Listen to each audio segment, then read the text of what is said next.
안녕하세요, 오토인사이드 행복이 아빠입니다. 오늘 만나볼 차량은 르노의 그랑 콜레오스입니다. 제 오른쪽에 있는 차량은 하이브리드고요, 제 왼쪽에 있는 차량은 2.0 가솔린 터보 모델입니다. 트림은 좀 다른데요, 하이브리드 모델 같은 경우에는 아이코닉 트림이고 가솔린 같은 경우에는 에스프리 알핀입니다. 최고급 사양이죠. 가솔린과 하이브리드 파워트레인이 서로 다르지만 전체적인 바디 디자인은 차이점이 없이 똑같습니다. 사실 알핀 트림이기 때문에 블루 액센트가 곳곳에 보이죠. 이런 그릴에도 있고요, 그라데이션도 앞쪽 범퍼, 후면 범퍼에도 있습니다. 그리고 로장주 엠블렘도 색깔이 조금 달라요. 그리고 알핀 트림답게 전용 디자인 휠이 적용되어 있고요. 그리고 알핀 같은 경우에는 전용 배지가 여기에 달리게 돼요. 좀 약간 더 스포티한 그런 감성을 가져가고 있는 것 같고요. 이쪽 사이드 가니쉬 쪽 보면은 이쪽에도 이렇게 그라데이션으로 블루 스티치가 좀 들어갑니다. 그래서 좀 더 역동적인 그런 디자인을 좀 자아내고 있어요. 두 개의 디자인 모두 저는 괜찮은 것 같아요. 만족스럽습니다. 이 차는 블랙 루프가 적용이 되어 있어서요, 바디 색상과 투톤으로 컬러가 적용이 되어 있습니다. 하이브리드는 전면부에서는 이 차가 하이브리드인지 아닌지 확실히 구별이 되지 않았지만 후면부에서는 이렇게 이테크 하이브리드 배지가 달려 있습니다. 트렁크도 한번 볼게요. 육안상 봤을 때는 동급의 차량들보다는 조금 작게 느껴지기도 해요. 들춰보면요, 이 정도의 공간이 나오기 때문에 조금 더 효율적으로 이 공간을 사용할 수가 있겠죠. 그리고 바로 옆쪽으로 오시면은 가솔린 모델과 차이점이 하나가 이렇게 툭 튀어나와 있죠. 이게 이제 12V 배터리가 이쪽에 들어가요. 하이브리드 같은 경우에는 후면부에 위치하고 있습니다. 그래서 트렁크 공간이 사실 가솔린보다는 좀 작아지죠. 그 외 구성들은 다 동일합니다. 한 가지 단점은 2열 시트를 접을 때 이쪽에서는 할 수가 없고 직접 시트로 가서 접어야 되는 단점이 있는데요. 자, 이렇게 해서 접고, 이게 팔이 기신 분들은 여기서 한 번에 될 텐데 돼요. 저도 조금 버겁거든요. 네, 이렇게 했을 때 더 넓은 공간감을 자랑하고 있습니다. 그리고 한 가지 장점은 2열 시트와 트렁크 공간에 바닥 단차가 없다는 것도 장점이에요. 그래서 차박을 하실 때 조금 더 편안하게 하실 수가 있다. 자, 2열 공간감도 한번 보도록 하겠습니다. 소렌토나 산타페보다 이 차가 휠베이스가 5mm가 더 길어요. 그래서 거주성도 괜찮습니다. 보시면 무릎 공간도 제 주먹 한 2개 정도는 들어가는 것 같아요. 헤드룸도 공간 확보가 잘 되어 있습니다. 자, 그리고 리클라이닝 되죠? 리클라이닝 하면은 이 정도, 그렇게 크게 뒤로 눕지는 않지만 그래도 장거리 여행할 때 조금 더 편하게 앉아서 갈 수는 있을 것 같아요. 그랑 콜레오스 2.0 가솔린 터보 모델 시승 시작하겠습니다. 네, 일단은 딱 앉았을 때의 느낌이 시트 착자감이 너무 좋은 게 진짜 만족스럽습니다. 일단 좌판의 길이도 어느 정도는 길이가 있어서 성인 남자가 지금 탔을 때도 제 무릎까지는 전부 다 커버가 되고요. 이쪽 사이드 볼스터 쪽에도 몸을 딱 지탱해주는 느낌, 그리고 헤드레스트도 굉장히 편하네요. 그리고 이 차는 2.0 가솔린 터보 모델인데 2.0 같은 경우에는 최대 출력이 211마력입니다. 악셀을 살짝 밟았을 때 아무래도 엔진 부밍음이 좀 올라오긴 합니다. 저희가 시내 주행을 지금 하고 있습니다. 지금 계속 가다 서다를 반복을 하면서 지금 이 차를 타고 있는데, 처음에 출발을 할 때 이 트립 컴퓨터를 다 초기화를 시켰거든요. 지금 평균 연비가 8km 나오고 있네요. 지금 약 한 5.7km 주행을 했고요. 그리고 가솔린 모델 같은 경우에는 2륜과 4륜을 선택할 수 있는 것도 특징이죠. 2륜은 7단 DCT 미션이 들어가고요, 4륜 같은 경우에는 8단 자동 변속기가 들어갑니다. DCT 특유의 그 꿀렁거리는 변속 충격 같은 게 있을 수 있는데 아직까지 지금 타보고 있는 와중에는 그런 거는 좀 느껴보지는 못하고 있어요. 상당히 구성이 괜찮은 게, 지금 보시면은 클러스터는 12.3인치 클러스터, 센터, 그리고 동승석까지 디스플레이가 적용이 되어 있습니다. 동승석에 앉아 계신 분들도 인포테인먼트 시스템을 적극적으로 활용하면서 볼 수 있는 게 가장 큰 장점이죠. 운전석에서는 전혀 보이지가 않습니다. 그리고 르노에서 5G를 5년 동안 무료로 제공을 해준다는 것도 굉장히 큰 장점이죠. 그리고 이 차는 핫스팟도 있습니다. 그래서 이 차에 타고 있는 모든 사람들은 와이파이를 좀 무료로 활용할 수 있는 거죠. 그랑 콜레오스에는 이 T맵 그리고 누구 오토가 적용이 되어 있어서 편리하게 사용할 수가 있죠. 자, 한번 해보겠습니다. 아리아, 통풍 시트 켜줘. 자동차 시트 통풍을 켤게요. 어느 쪽 통풍 시트를 켜주겠다는 건지 말은 안 했지만, 로장주 엠블렘을 누르면 이제 홈 버튼입니다. 뭐 이런 앱들이 좀 보여지고 있고요. 어라운드 뷰도 써보니까 굉장히 괜찮아요. 3D로 보면은 뭐 이런 식으로 보이죠. 그리고 지금 투명하게 보이는데 이것도 설정을 할 수가 있습니다. 그래서 노면의 바닥까지도 볼 수 있는 것도 특징이고, 네, 드라이브 모드는 총 5가지 모드가 제공이 됩니다. 에코, 컴포트, 스포츠, AI, 스노우. 돌릴 때마다 이제 그래픽이 좀 바뀌면서 효과음이 나오고 있네요. 일단은 컴포트 모드로 한번 주행을 하고 일단 고속 영역에 가서는 스포츠 모드로 한번 또 주행을 해보도록 하겠습니다. 요철 같은 데 이렇게 지날 때 약간 잔진동이 이렇게 올라오긴 하는데요. 불쾌한 그런 그 진동은 아니거든요. 지금도 이렇게 맨홀 같은 이런 요철 부분을 이렇게 지나는데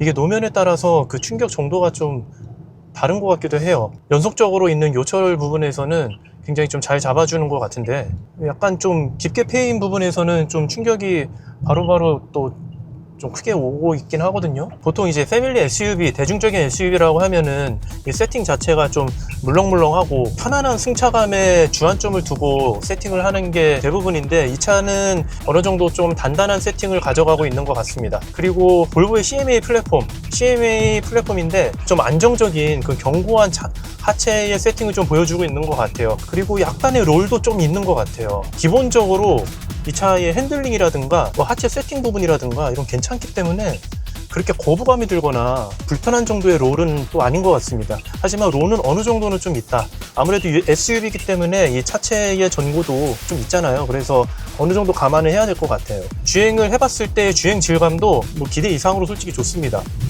드라이브 모드를 한번 바꿔서 한번 자 스포츠 근데 효과음이 조금 거슬리긴 합니다. 조금 더 세련되고 고급스러운 이 르노의 감성으로 효과음을 좀 넣어줬으면 어땠을까? 스포츠 모드로 지금 변경을 하니까 바로 그 악셀레이터의 반응이 확연히 다른 게 느껴집니다. 근데 어차피 이 차가 뭐 고성능으로 막 폭발적으로 치고 나가는 그런 차는 아니고 무난한 패밀리 SUV의 세팅이기 때문에 하지만 어느 정도 악셀레이터의 반응이 달라지면서 굉장히 민첩하게 지금 변했습니다.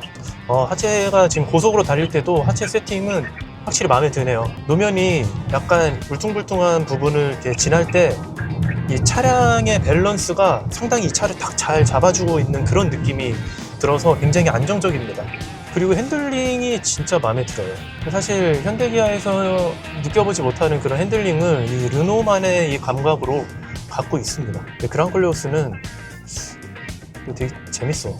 차를 타보면 타면 탈수록 좀 만족도가 있는 차라는 생각이 들어요. 네, 이렇게 해서 지금 약 한 38.8km 트립 컴퓨터에 이렇게 찍히고 있고요. 평균 연비가 9.2가 나왔습니다. 그래서 사실 공인 연비랑 거의 비슷한 근사치로 나온 것 같아요. 연비가 조금 생각했던 것보다는 좀 덜 나오긴 한 것 같아요. 그런데 조금 더 연비 운전을 한다면 그리고 고속 주행을 한다면은 이거보다는 좀 높게 나오지 않을까 라는 생각이 들고 저희가 하이브리드도 연비를 체크해 보도록 하겠습니다.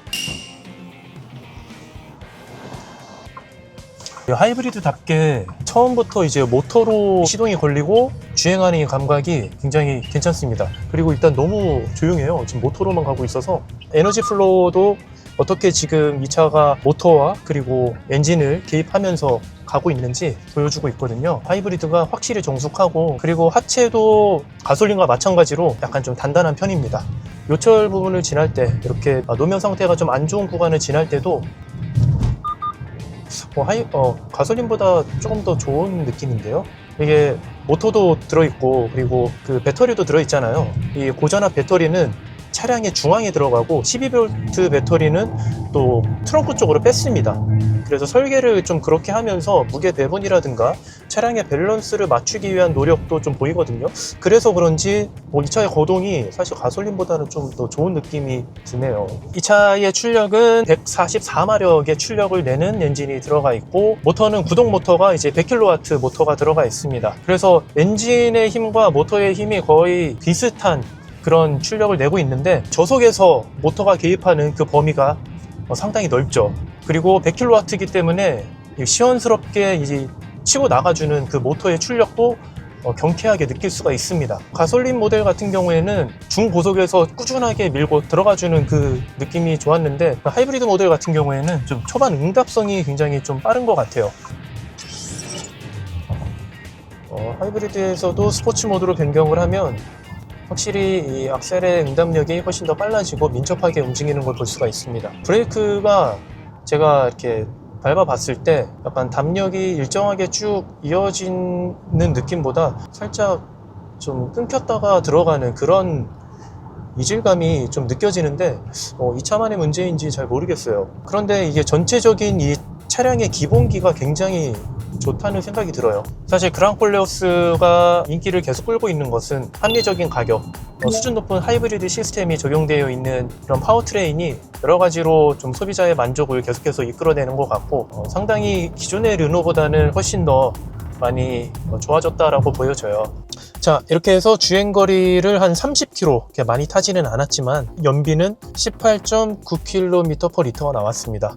가솔린보다는 확실히 거의 한 2배 정도 높은 연비를 좀 보여주고 있네요. 가솔린 모델과 하이브리드 모델 두 개의 그랑콜레오스의 심장을 달리하면서 좀 주행을 해봤고, 도심 주행이 많으신 분들은 아무래도 이 하이브리드 모델이 좀 괜찮을 것 같고요. 좀 운전의 재미 좀 더 추구하시는 분들이라면 가솔린 모델도 괜찮다는 생각이 들었습니다. 저는 그럼 다음에 더 재미있는 컨텐츠로 돌아오도록 하겠습니다. 지금까지 행복의 아빠였습니다. 감사합니다.